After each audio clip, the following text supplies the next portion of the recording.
Hello, welcome back to episode 7 of this virtual mini pinball build series. Today's featured moment to look forward to is The Mystery of the Missing Screw. We also have some painting and a good chunk of wiring to do.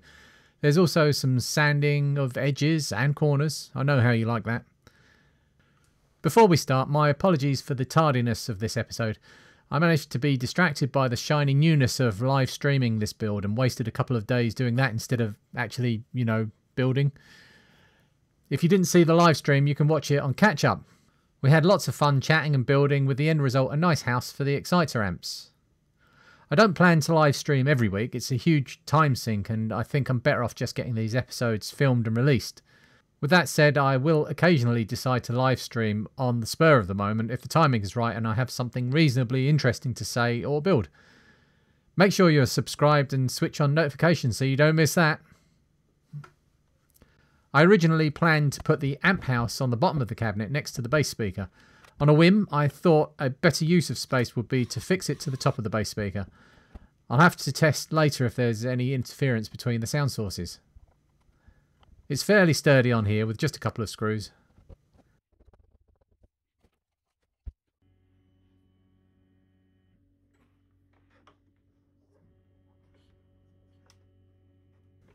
As I peered into the back of the machine, I noticed a problem. The 3D printed bracket supporting the PCI Express cards blocks the display port of the graphics card. A fairly easy fix in Tinkercad. While I was there, I lengthened the whole bracket slightly as it was a bit tight against the sound card ports. While I waited for that to print, I went on the hunt for more mistakes. After not very long, I spotted that the newly installed amp house might clash with the underside of the Playfield monitor. I quickly grabbed it and gave it a test fit. As you can see, it fits perfectly, almost as though I'd planned it.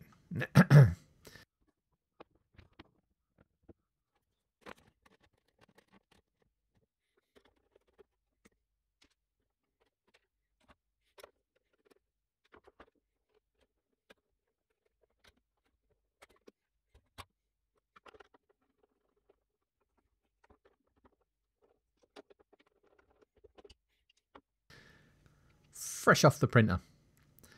I've recently dialed in my 3D printer to a level I've never achieved before. Support material almost falls off now and it's a real pleasure to use.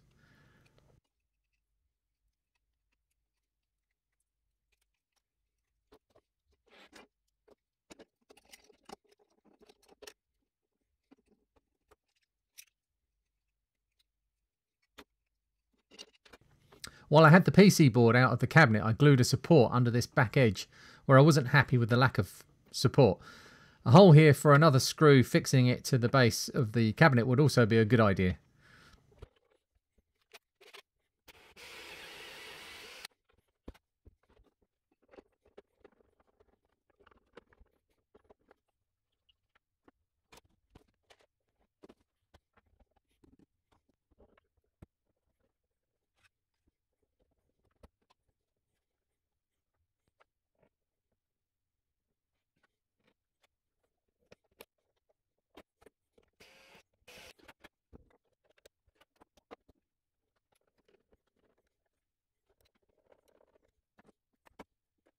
After spending too long working out what the next job should be, I came to the conclusion it was time to get a coat of paint on. Before I could do that, I needed to get as much stuff out of the machine as possible.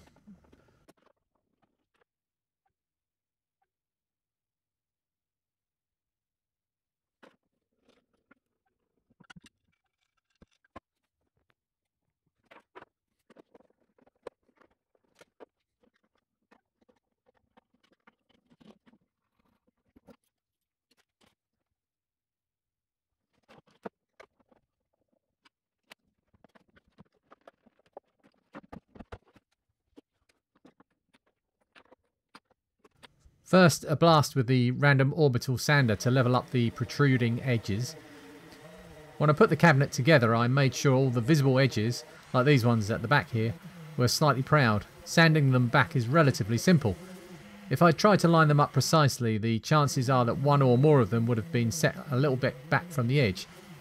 That would have meant filling that edge, which is not ideal, or sanding the rest of the back to match the edge, again, far from ideal.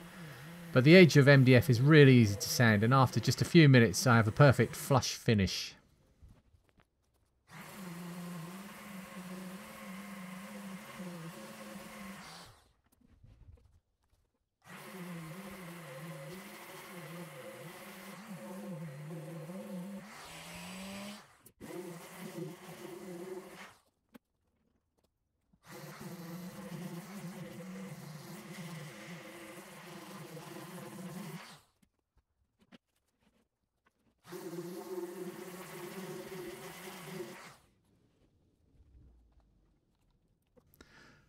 I coated the whole of the base section with an acrylic primer to seal the wood, paying particular attention to any edges.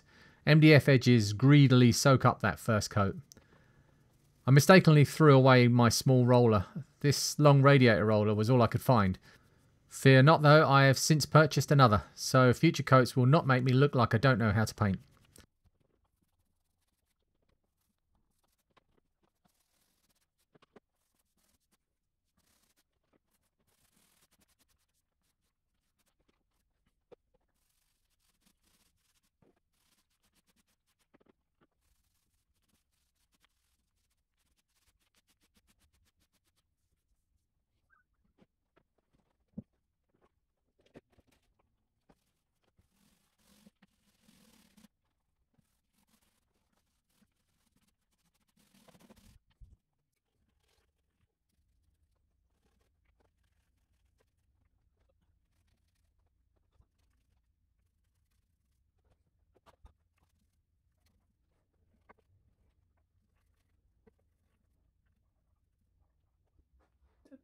Ta-da indeed. That's the primer coat on. For the inside I found an ancient can of water-based matte black. None of this will be seen, but I also don't want a chance of any of it being visible around the edges of the screen through the Playfield glass, so I liberally sloshed this around the inside.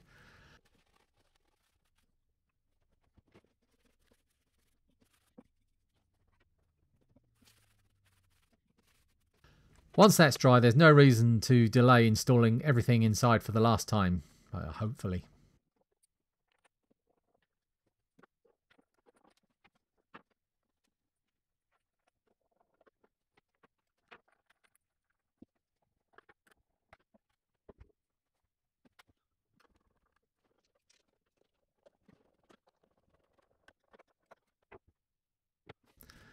But while I have the brushes out, I might as well get a coat on the back box. The inside needs to come out of that too.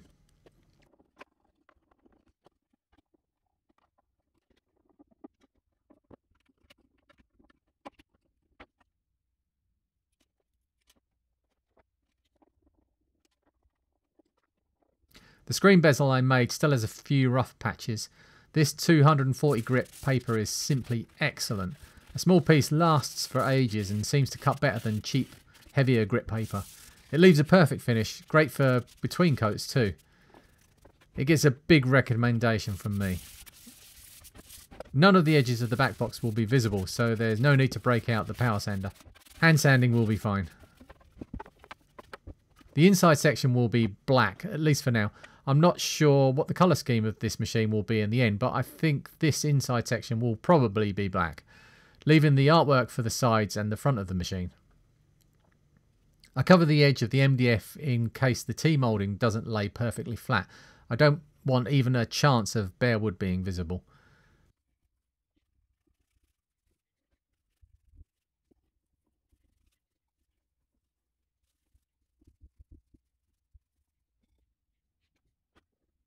It dries super fast, and I managed to get a second coat on after a short time.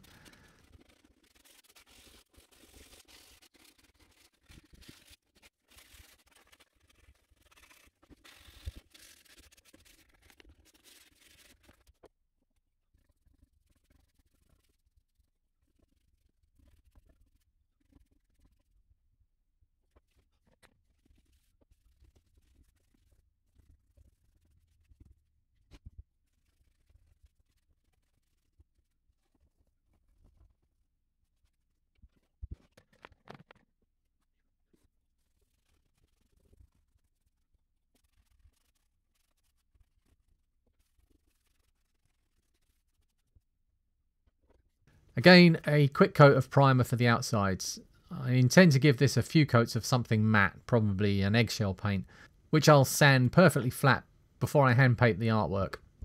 After that, I'll coat it with a clear acrylic spray lacquer.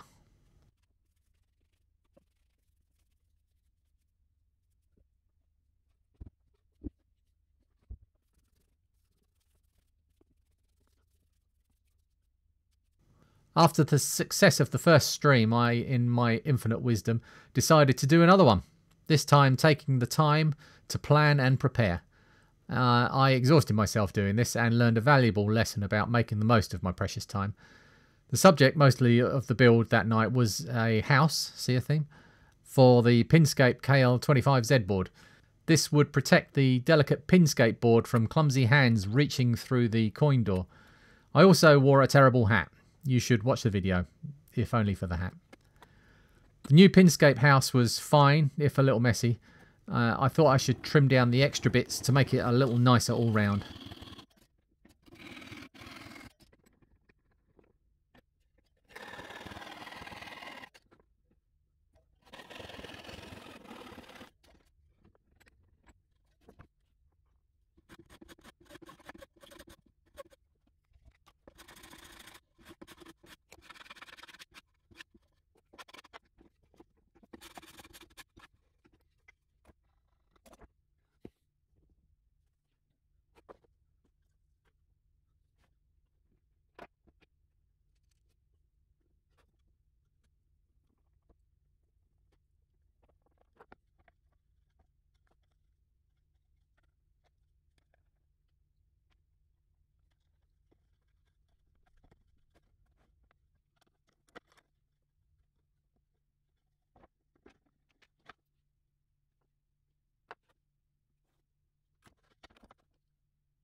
I gave it a better fitting lid with beveled edges and installed some connector blocks for the wiring. These allowed me to wire the Pinscape board outside of the machine with clear labels on the connector block for easy connection to the buttons, etc.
These cable anchor points should prevent the inside of the cabinet from turning into a rat's nest.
Once I had the exciter cables in place, I cut them to perfect length and tinned the stripped ends with solder to make them easier to get in and out of the spring connectors on the amps.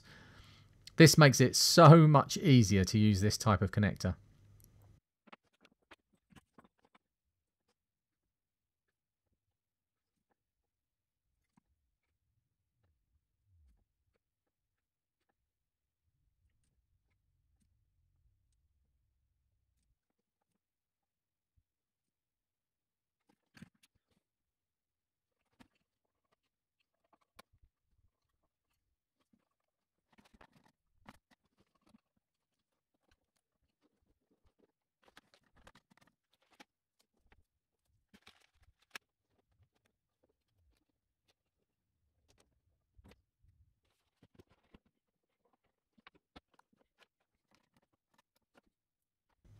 More wiring. This is the power button for the PC. I need to run an extension for this to the back of the machine.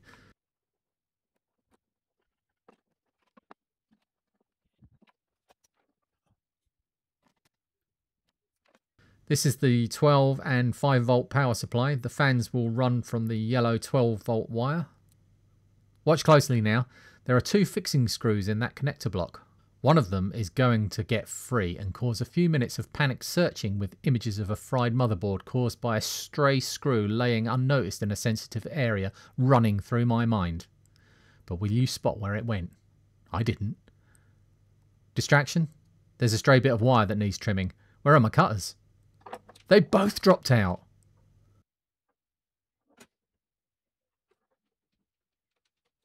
There's one. Where's the other?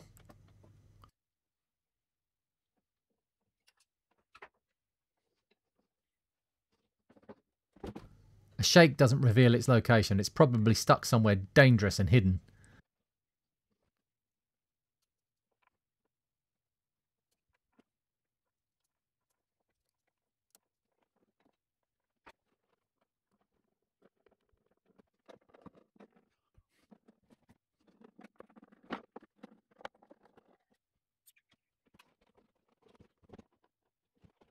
It's not under the PC board. It's not stuck to the magnets of the exciter. It's a complete mystery. Oh, wait, it's just sitting there right next to where I was working. Well, that was exciting.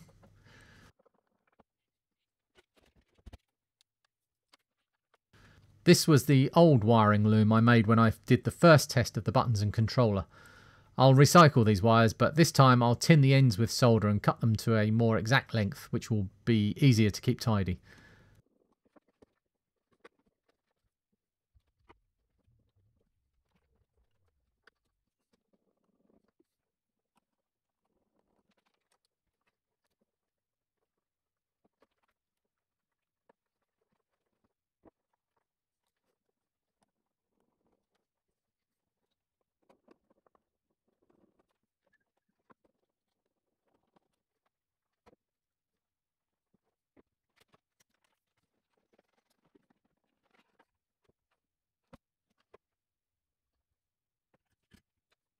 I'm soldering each end just out of camera shot. The smoke from the solder. Yep. Don't panic. No cause for alarm. One last wiring job at the front of the table is to wire up the sliding potentiometer for the plunger. This connects to the Pinscape board and I need to know which of the 3 connectors is the wiper and which 2 are common. You would be able to watch along as I struggle with my faulty multimeter, but my camera decided not to focus. I got there in the end. First, I connect the Pinscape to the connector blocks, which I've labelled wiper, wall and point. Wall is the connector closest to the wall of the cabinet, and point is the one close to the point of the plunger. Wiper is, you guessed it, the wiper. The pins on the potentiometer are tiny and I don't have any crimp connectors that size, so I improvised and soldered some larger ones directly to the pins.